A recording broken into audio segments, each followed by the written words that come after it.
காஞ்சிபுரம் வெள்ளைகேட் அருகே மரக்கழிவுகள் நிறுவனத்தில் தீ விபத்தானது ஏற்பட்டுள்ளது. 4 தீயணைப்பு வாகனங்கள் மூலம் தீயை கட்டுக்குள் கொண்டுவர தீயணைப்பு வீரர்கள் போராடி வருகின்றனர். இது குறித்தான கூடுதல் விவரங்களை வழங்குவதற்காக எமது செய்தியாளர் பூபாலன் இணைப்பில் இணைகிறார்.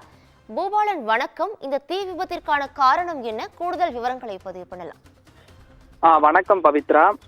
காஞ்சிபுரம் அடுத்துள்ள வெள்ளைகேட் பகுதியில் அரக்கோணம் சாலையில் ஸ்ரீ சாய் என்டர்பிரைசஸ் என்ற உட்டன் ஸ்கிராப் தொழிற்சாலை இயங்கி வருகிறது. இந்த தொழிற்சாலையில் 15க்கும் மேற்பட்ட வட மாநில தொழிலாளிகள் தங்கி பணிபுரிந்து வருகின்றனர். இந்த தொழிற்சாலையில் மரப்பொருட்கள் உற்பத்தி செய்யும் பொழுது மீதமுள்ள மரத்துண்டுகள், சில்லுகள், தூள், உடைந்த பலகைகள், மரக்கட்டைகள் போன்ற உட்டன் ஸ்கிராப்புகளை பெரிய அளவில் சேகரிக்கப்பட்டு ஒருங்கிணைந்த மறைப்பொருட்களாக, அதாவது கலைப்பொருட்கள், சிற்பங்கள் மற்றும் கைவினைப் பொருட்களாக உருவாக்கவும் அதே போன்று விறகு அடுப்புக்கு கொதிகலனாகவும் பயன்படுத்தி வருகின்றனர். இந்த நிலையில் இன்று விடைகாலை முதலே இந்த தொழிற்சாலையில் உள்ள மரப்பொருட்களின் மீது தீயானது பற்றியுள்ளது.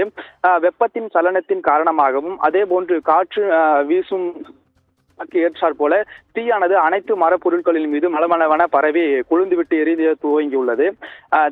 தீயணைப்பு துறையினருக்கு இது சம்பந்தமாக தகவல் அளிக்கப்பட்டதன் பெயரில் காஞ்சிபுரம், ஸ்ரீபெரும்புதூர் மற்றும் உத்தரமேரூர் பகுதியில் உள்ள என 4 தீயணைப்பு வாகனங்கள் சம்பவ இடத்திற்கு விரைந்து வந்து தீயினை கட்டுக்குள் கொண்டு வர, அதாவது விடையற்காலை முதலே தற்போது வரை தீயினை கட்டுக்குள் கொண்டு வர தீயணைப்பு துறையினர்கள் அந்த பணியில் ஈடுபட்டு வருகின்றனர்.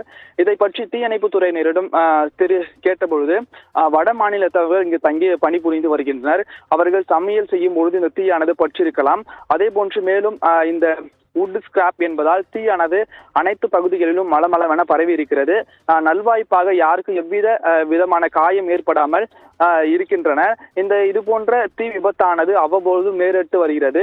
ஆகையால் இந்த தீவிக்கு முக்கியமான காரணமானது ஒரு புறம் இந்த வெப்ப சலனம் கூட இருக்கலாம். ஆகையால் பொதுமக்கள் வரும் காலங்களில் சமையல் பயன்படுத்தும் பொழுதோ அதே போன்று வேறொரு விஷயங்கள் செய்யும் போது இந்த தீயிலிருந்து சற்று விலகியே இருக்க வேண்டும். இது போன்ற செயல்கள் நேரிடும் பொழுது சுதாரித்துக் கொண்டு தப்பித்துக் கொள்ள வேண்டும் என்று தீயணைப்பு துறையினரும் தகவல் தெரிவித்திருக்கின்றனர்.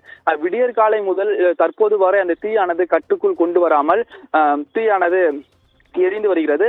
அதிலும் தீயணைப்பு துறையினர்கள் தற்போது அந்த தண்ணீரை பீத்தடித்து அந்த தீயில் கட்டு கொண்டு வருவதற்கான பணியினை மேற்கொண்டு வருகின்றனர். இதனால் அப்பகுதியில் சற்று பரபரப்பும் காணப்பட்டு வருகிறது. பவித்ரா,